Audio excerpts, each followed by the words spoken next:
We're catching up with a couple of familiar faces here to talk about DuckTales once again, and we can't help ourselves. We want to have all the details. Obviously, this is it's a game that brings back so many memories for so many of us who are old school gamers. I'm not going to make you sing this time, Thank you so much. we might have like a glimpse back of that. Can we cut to that clip? Maybe. So if I say DuckTales, woo. Ooh is what? Maybe. But first of all, it sort of feels like when you first announced this game, I remember it was back at PAX. There was just one demo kiosk, and the queue to that, the line was just amazing.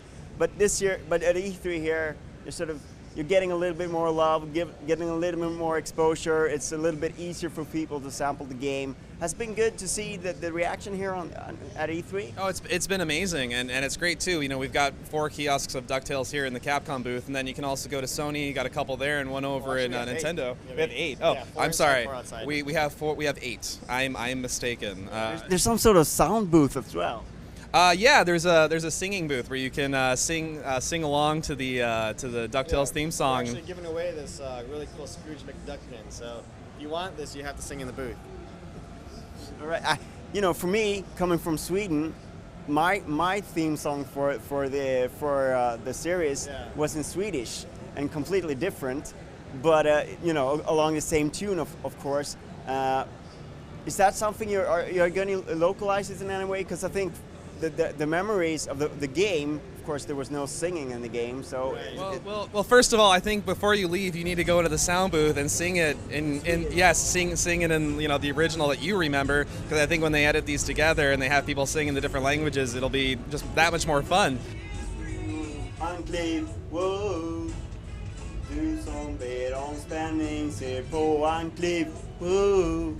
Well, in the game itself, it's a difficult choice to decide which languages to put. So we have the typical eFigs support that you're used to in Europe, but we are doing some marketing things that involve the theme song that we should be talking about pretty soon. But we're going to make sure that every possible language that we've been scouring the internet and talking to Disney of getting all the different recordings of the DuckTales theme song, and we're going to be doing some kind of a video contest for the public soon. And if you're Swedish, and if I think we have that language, you'll be able to do it along with that version. So it'll be pretty cool. We'll be talking more details about it. I'm not exactly sure when, but very, very soon.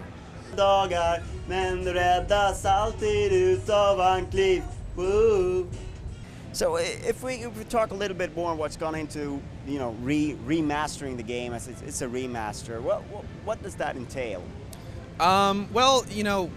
We need to make sure that there's a little bit more for the players. The original game could be a little short, so we wanted to expand on the things that were really fun about the original. Find parts of the levels that were, fun to play, and make sure there was more of those fun things.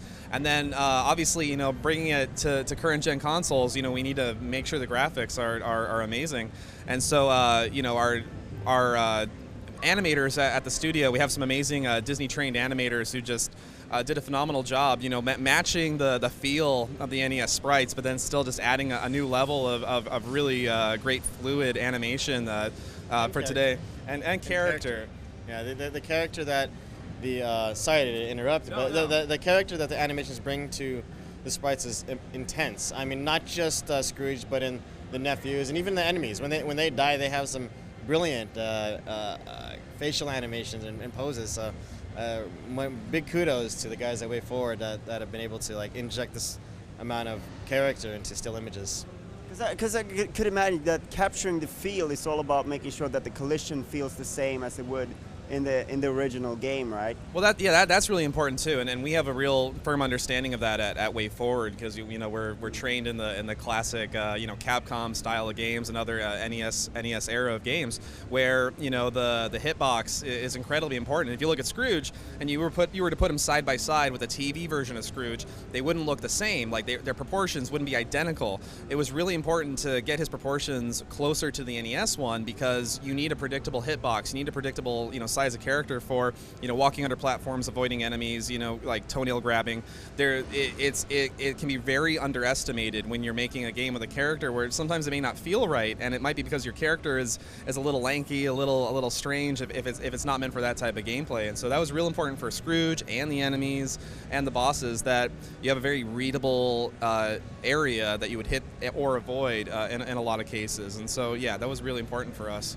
I think back in the day we were a little bit more forgiving if the hitboxes weren't exactly logical at all times, because we just played and played and played until we figured out how to do it.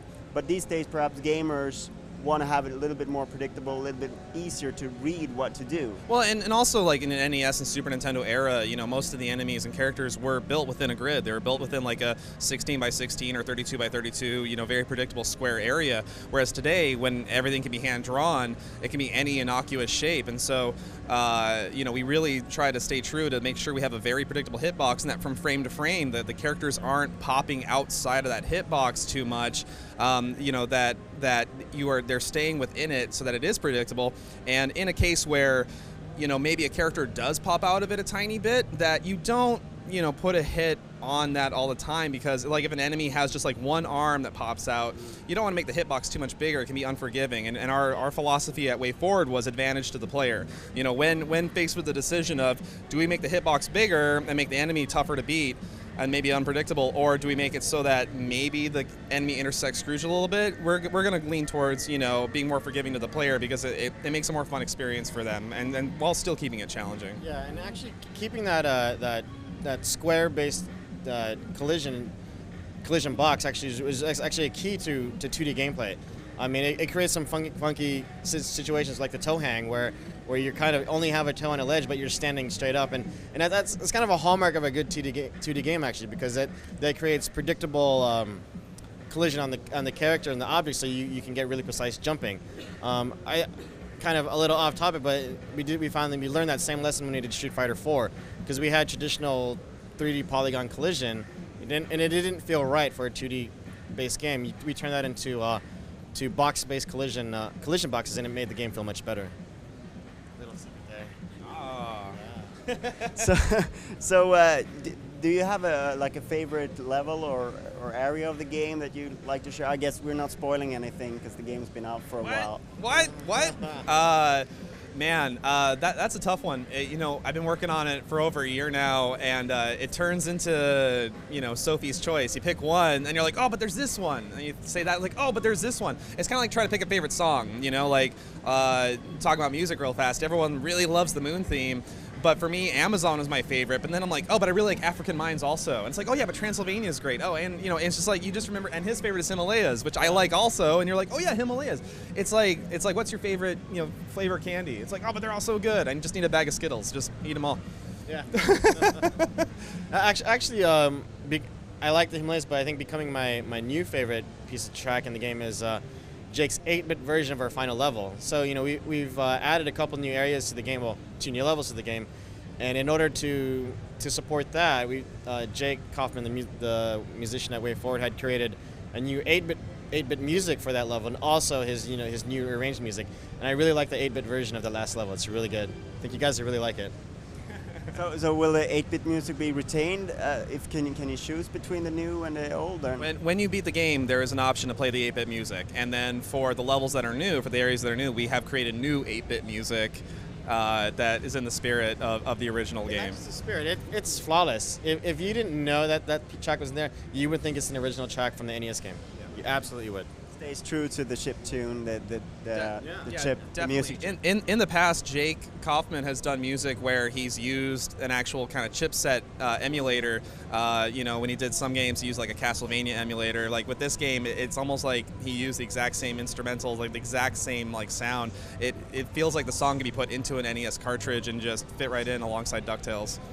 I guess the only thing we need to know now is when to pick it up, right? So right now we're still saying summer of 2013. It's going to be available for PSN, XBLA, Wii U eShop, and now it's Steam. So I think the last time we talked, we didn't announce the Steam product, but now it'll be available on Steam as well. Any further platform possible in the future, or are you sticking with those? Yeah, we're going to do DuckTales 5 next. That's the next one.